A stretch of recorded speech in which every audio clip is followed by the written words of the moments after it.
The cabin groaned under the force of the winter winds which found their way through every crack in the walls. Sarah Turner sat by the dying fire, mending the same worn shirt she had stitched a dozen times before. Her fingers were stiff with cold, her eyes heavy with exhaustion, but stopping wasn't an option. To stop would be to admit that their food supply was dwindling and that her mother's sickness was steadily getting worse. A harsh, wet cough echoed from the back room. Sarah dropped the shirt and rushed to her mother's side. Elizabeth lay pale and weak beneath the thin quilts, her breathing shallow. Each cough brought a tiny speck of blood onto the cloth she held to her lips. Just then the cabin door swung open with a gust of frigid air. Tom, her little brother, hurried in, clutching a small, empty bundle. His voice was a frightened whisper. The traitor said no more credit. He said, "We owe too much." Fear coiled in Sarah's stomach, but she forced a smile for her brother. "It's all right, Tom, we'll manage." But she knew they wouldn't, not like this. Hope was a luxury they could no longer afford. Late that afternoon, the crunch of wagon wheels on frozen ground broke the heavy silence. Sarah wiped her chapped hands on her apron and opened the door. Standing there was Martha Brennan, a woman her father had guided through the treacherous mountain passes years ago. "Martha?" Sarah asked, her voice filled with confusion. "I came because of your mother's letter," Martha said gently, her eyes kind as she stepped inside, bringing the scent of pine and cold air with her. Sarah froze. "What letter?" From the bed, her mother's eyes filled with tears. "I had no choice, Sarah," she rasped. Martha placed a steadying hand on Sarah's arm. "My nephew Caleb needs a wife. He was injured in an attack by a grizzly bear. His legs never fully healed. He's become withdrawn, lonely. Your mother wrote to me, asking if you would consider marrying him." Sarah's head swam. She shook it, trying to clear the fog of disbelief. "I can't just—" Martha's voice was soft but firm. "In return, your mother will receive proper medical treatment in town. Tom will be looked after, educated, and you will have a home, safety, a future," the weight of it all pressed down on her. Her mother's life, her brother's survival, their entire world rested on her shoulders. The desperation was a bitter taste in her mouth. She looked from Martha's determined face to her mother's pleading eyes. Taking a shaky breath, she finally asked the question that would change everything. "When do I leave?" "Tomorrow," Martha replied. The Brennan Ranch was a fortress against the wilderness. Nestled high in the mountains, it was stronger and larger than anything Sarah had ever seen, a place built not just to exist, but to endure. Inside, Martha led her up to a quiet, clean room on the second floor. "This will be yours," she said. "Caleb's study is just down the hall. You'll meet him soon." When Sarah finally did meet her future husband, the encounter was brief and cold. He appeared in the doorway of his study, tall but leaning heavily on a thick cane. A jagged scar ran down one side of his face, and his eyes were sharp, guarded, and filled with a weariness that went beyond his years. "So you're the one they brought?" he said, his voice flat, devoid of any warmth. He looked her up and down. "Did you choose this?" "No," Sarah answered quietly, meeting his gaze. "Did you?" A bitter, humorless laugh escaped his lips.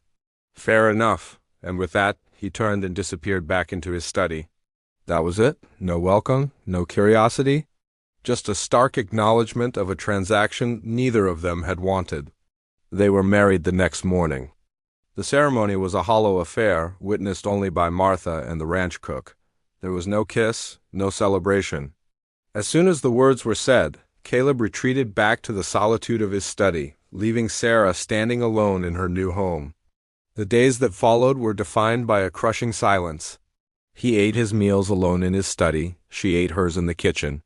The sprawling ranch was more than big enough for them to exist in separate orbits, never crossing paths unless absolutely necessary. Sarah felt more like a ghost than a wife. It was Hannah, the cook, who offered the first glimpse into the man her husband had been. "He wasn't always this way," she said softly one evening, stirring a pot over the stove. "Before the accident, he used to guide hunting parties. Climbed the highest peaks around here. That bear didn't just break his legs. It broke his spirit." That night, clutching the cook's words like a shield, Sarah gathered her courage. She walked down the silent hallway and knocked firmly on Caleb's study door. He looked up from his book, surprised to see her standing there, but he didn't send her away. "We can't live like strangers," she said, her voice steadier than she felt. "This wasn't what either of us wanted, but we're married. We should at least try to be civil. Let's start by eating dinner together." He studied her for a long moment, his tired eyes searching her face.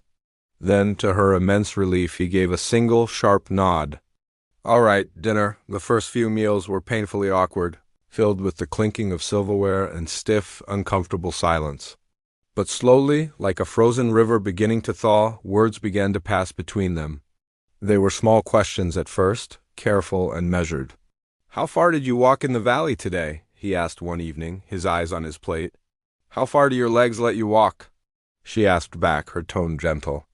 She expected him to bristle at the directness, but instead, the corner of his mouth twitched into something resembling a smirk.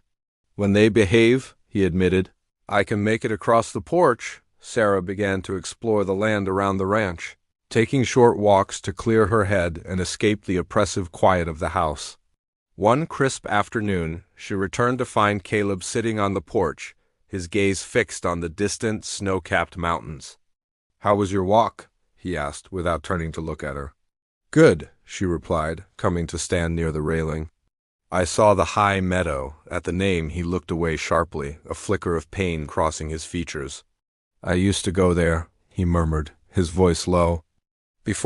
Tell me about it," she prompted softly, and he did. It wasn't a flood of words, just small, broken fragments.